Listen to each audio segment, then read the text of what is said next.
ఆదికాండము 31వ అధ్యాయం. లాబాను కుమారులు మన తండ్రికి కలిగినది యావత్తును యాకోబు తీసుకుని మన తండ్రికి కలిగిన దాని వలన ఈ యావదాస్తి సంపాదించానని చెప్పుకొని మాటలు యాకోబు వినెను.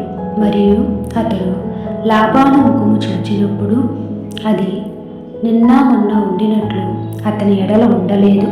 అప్పుడు యెహోవా, నీ పితరుల దేశమును నీ బంధువుల యొద్దకు తిరిగి వెళ్ళుము, నేను నీకు తోడై ఉండేదనని యాకోబుతో చెప్పగా, యాకోబు పొలములో తన మంద ఎద్దుకు రాహేలును లేయాను పిలువనంపి వారితో ఇట్లనెను, మీ తండ్రి కటాక్షము నిన్న మొన్న నా మీద ఉండినట్లు ఇప్పుడు నా మీద నుండలేదని నీకు కనబడుచున్నది. అయితే నా తండ్రి యొక్క దేవుడు నాకు తోడై ఉన్నాడు. మీ తండ్రికి నా యావచ్చిత్తుతో కొలువు చేసేదనని మీకు తెలిసే ఉన్నది. మీ తండ్రి నన్ను మోసపుచ్చి 10 మార్లు నా జీతము మార్చెను. అయినను దేవుడు అతని నాకు హాని చేయనీయలేదు. అతడు పొడలు గలవి నీ జీతమగునని చెప్పిన ఎడల అప్పుడు మందలన్నీ పొడలు గల పిల్లల నేనెను. చారులు గలవి నీ జీతమగునని చెప్పిన ఎడల అప్పుడు మందలన్నీ చారులు గల పిల్లలు నేనెను. అట్లు దేవుడు మీ తండ్రి పశువులను తీసి నాకు ఇచ్చెను. మందులు చూలుకట్టు కాలమున నేను స్వప్నమందు కన్నెలెత్తి చూడగా గొర్రెలను దాటి పుట్టేళ్ళు చారలైనను పొడలైనను మచ్చలైనను గలవై ఉండెను. మరియు ఆ స్వప్నమందు దేవుని దూత యాకోబు అని నన్ను పిలువగా, చిత్తము ప్రభువా అని చెప్పితిని. అప్పుడు ఆయన, నీ కన్నులెత్తి చూడుము, గొర్రెలను దాటుచున్న పొట్టేళ్ళన్నీ చారలైనను పొడలైనను మచ్చలైనను గలవి. ఏలైనగా లాబాను నీకు చేయుచున్నది యావత్తును చూచితిని. నీవెక్కడ స్తంభం మీద నీళ్లు పోసుతువో, ఎక్కడ నాకు మ్రొక్కుబడి చేసితువో ఆ బేతేలు దేవుడును నేనే. ఇప్పుడు నీవు లేచి ఈ దేశము నుండి బయలుదేరి నీవు పుట్టిన దేశమునకు తిరిగి వెళ్ళుమని నాతో చెప్పెననెను. అందుకు రాహేలును లేయాయు, ఇంకా మా తండ్రి ఇంట మాకు పాలు పంపులు ఎక్కడవి? అతడు మమ్మును అన్యులుగా చూచుటలేదు. అతడు మమ్మును అమ్మివేసి మాకు రావలసిన ద్రవ్యము బొత్తిగా తినివేసెను.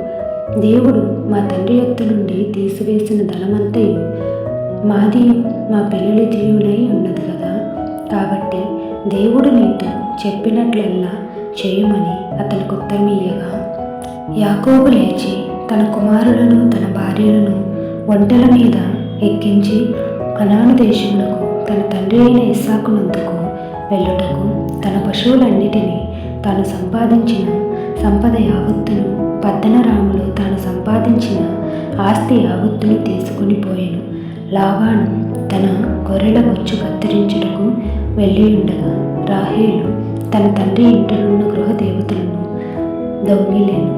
యాకోబు తాను పారిపోవచున్నానని సిరియావాడైన లాబానుకు తెలియచేయగా పోవుట వలన అతని మోసపుచ్చిన వాడాయను.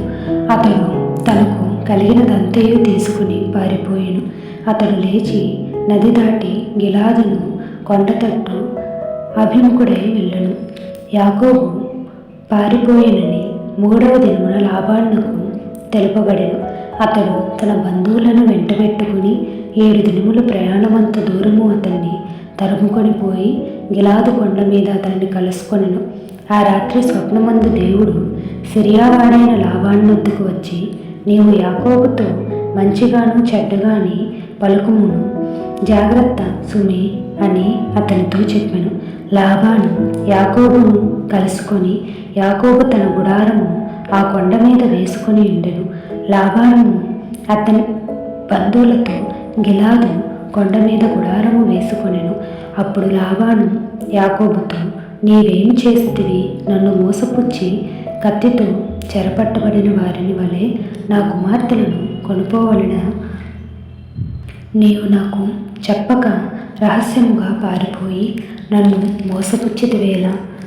సంభ్రమతోనూ పాటలతోనూ మద్దెలతోనూ సితారలతోనూ నిన్ను సాగనంపుదునను. అయితే నీవు నా కుమారులను నా కుమార్తెలను నన్ను ముద్దు పెట్టుకొననీయక పిచ్చి పట్టినట్లు చేసితివి. నీకు హాని చేయుటకు నా చేతనను అయితే పోయిన రాత్రి మీ తండ్రి యొక్క దేవుడు నీవు యాకోబుతో మంచిగాని చెడ్డగాని పలుకకుము, జాగ్రత్త సుమి అని నాతో చెప్పెను. నీ తండ్రి ఇంటి మీద బహువాంఛగల వాడవై వెళ్ళగోరిన ఎడల వెళ్ళుము. నా దేవతల నేల దొంగలించితివనగా యాకోబు, నీవు బలవంతముగా నా యొద్ద నుండి నీ కుమార్తెలను తీసుకుందువేమో అనుకుని భయపడితిని. ఎవరి యొద్ద నీ దేవతలు కనబడును, వారు బ్రతకకూడదు. నీవు నా యొద్దనున్న వాటిని మన బంధువుల ఎదుట వెతికి నీ దానిని తీసుకొనమని లాబానుతో చెప్పాను. రాహేలు వాటిని దొంగిల్లనని యాకోబునకు తెలియలేదు. లాబాను యాకోబు గుడారంలోనికి లేయా గుడారంలోనికి ఇద్దరు దాసీల గుడారంలోనికి వెళ్ళను కానీ అతనికి ఏమీ దొరకలేదు. తర్వాత అతడు లేయా గుడారంలో నుండి బయలుదేరి రాహేలు గుడారంలోనికి వెళ్ళను. రాహేలు ఆ విగ్రహమును తీసుకొని ఒంటె సామాగ్రిలో పెట్టి వాటి మీద కూర్చుండెను. కానీ లాబాను ఆ గుడారం అందంతటను తడిగి చూచి అప్పటికి అవి దొరకలేదు. ఆమె తన తండ్రితో, తమ ఎదుట నేను లేవలేనందున తాము కోపపడకూడదు, నేను కడగానున్నానని చెప్పెను. అతడంతా వెదకినను ఆ విగ్రహములు దొరకలేదు. యాకోబు కోపపడి లాబానుతో వాదించి అతనితో, నీ విట్లు మండిపడి నన్ను తరుమనేలా? నేను చేసిన ద్రోహమేమి పాపమేమి? నీవు నా సమస్త సామాగ్రి తడివి చూచిన తరువాత నీ ఇంటి వస్తువులన్నిటిలో ఏది దొరికెను? నా వారి ఎదుటను నీ వారి ఎదుటను అది ఎట్లు తెచ్చిపెట్టును? వారు తమ ఉభయుల మధ్య తీర్పు తీర్చుదురు. ఈ 20 ఏండ్లు నేను నీ యొద్ద నుంటిని. నీ గొర్రెలైనను మేకలైనను ఈడ్చుకొని పోలేదు. నీ మంద పొట్టేళ్లను నేను తినలేదు. దుష్ట మృగముల చేత చీల్చబడిన దానిని నీ యొద్దకు తేక ఆ నష్టము నేనే పెట్టుకుంటుని. పగటి యందు దొంగిలింపబడిన దాని నేమి రాత్రి యందు దొంగలింపబడిన దానినేమి నా యొద్ద పుచ్చుకుంటుని. నేను ఇలాగుంటిని. పగటి ఎండకును రాత్రి మంచుకును నేను క్షీణించిపోతుని. నిద్ర నా కన్నులకు దూరమాయను. ఇది వరకు నీ ఇంటిలో 20 ఏండ్లు ఉంటుంది.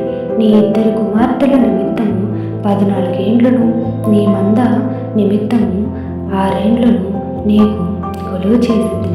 అయినను నీవు నా జీతము 10 మార్లు మార్చితివి. నా తండ్రి దేవుడు అబ్రహాము దేవుడు, ఇస్సాకు దేవుడు, భయపడిన దేవుడు నాకు తోడై ఉండని ఎడల నిశ్చయముగా నీవు నన్ను వట్టి చేతులతోనే పంపివేసి ఉందువు. దేవుడు నా ప్రయాసమును నా చేతుల కష్టమును చూచి పోయిన రాత్రి నిన్ను గద్దించనని లాబానుతో చెప్పాను. అందుకు లాబాను, ఈ కుమార్తెలు నా కుమార్తెలు, నీ కుమారులు నా కుమారులు, ఈ మంద నా మంద, నీకు కనబడుచున్నది అంతయు నాది. ఈ నా కుమార్తెలపై నైనను వీరు కనిన కుమారులనైనను నేడు నేనేం చేయగలను? కావున నేనును నీవును నిబంధన చేసుకుందుము రమ్ము. అది నాకును నీకును మధ్య సాక్షిగా ఉండునని యాకోబుతో ఉత్తరమీయగా, యాకోబు ఒక రాయి తీసుకొని దానిని స్తంభముగా నిలబెట్టి, మరియు యాకోబు రాళ్ళు కూర్చబడిందని తన బంధువులతో చెప్పెను. వారు రాళ్ళు తెచ్చి కప్పు వేసిరి. అక్కడ వారు ఆ కుప్ప యొద్ద భోజనము చేసిరి. లాబాను దానికి యగర్ సహాదూత అను పేరు పెట్టెను. అయితే యాకోబు దానికి గలేదు అను పేరు పెట్టెను. లాబాను, నేడు ఈ కుప్ప నాకును నీకును మధ్య సాక్షిగా ఉండునని చెప్పెను. కాబట్టి దానికి గలేదను పేరు పెట్టెను. మరియు మనము ఒకరికొకరును దూరముగా నుండగా యెహోవా నాకును నీకును మధ్య జరుగునది కనిపెట్టునని చెప్పెను గనుక దానికి మిస్పా అను పేరు పెట్టబడెను. అంతటా లాబాను, నీవు నా కుమార్తెలను బాధ పెట్టినను, నా కుమార్తెలను కాక ఇతర స్త్రీలను పెళ్లి చేసుకొనినను చూడును, మన యొద్ద ఎవరునూ లేరు కదా, నాకును నీకును దేవుడే సాక్షి అని చెప్పెను. మరియు లాబాను, నాకును నీకును మధ్య నేను నిలిపిన ఈ స్తంభము చూడుము, ఈ కుప్ప చూడుము, హాని చేయవలనని నేను ఈ కుప్ప దాటి నీ యొద్దకు రాకను, నీవు ఈ కుప్పను ఈ స్తంభమును దాటి నా యొద్దకు రాకను ఉండుటకు ఈ కుప్ప సాక్షి, ఈ స్తంభమును సాక్షి. అబ్రహాము దేవుడు, నాహోరు దేవుడు, వారి తండ్రి దేవుడు మన మధ్య న్యాయము తీర్చునని చెప్పెను. అప్పుడు యాకోబు తన తండ్రి అయిన ఇస్సాకు భయపడిన దేవునితోడని ప్రమాణము చేసెను. యాకోబు ఆ కొండ మీద బలి అర్పించి భోజనం చేయుటకు తన బంధువులను పిలువగా వారు భోజనం చేసి కొండ మీద ఆ రాత్రి వెళ్ళవచ్చి తెల్లవారినప్పుడు లాబాను లేచి తన కుమార్తెలను ముద్దు పెట్టుకుని వారిని దీవించి బయలుదేరి తన ఊరికి వెళ్ళిపోయాను.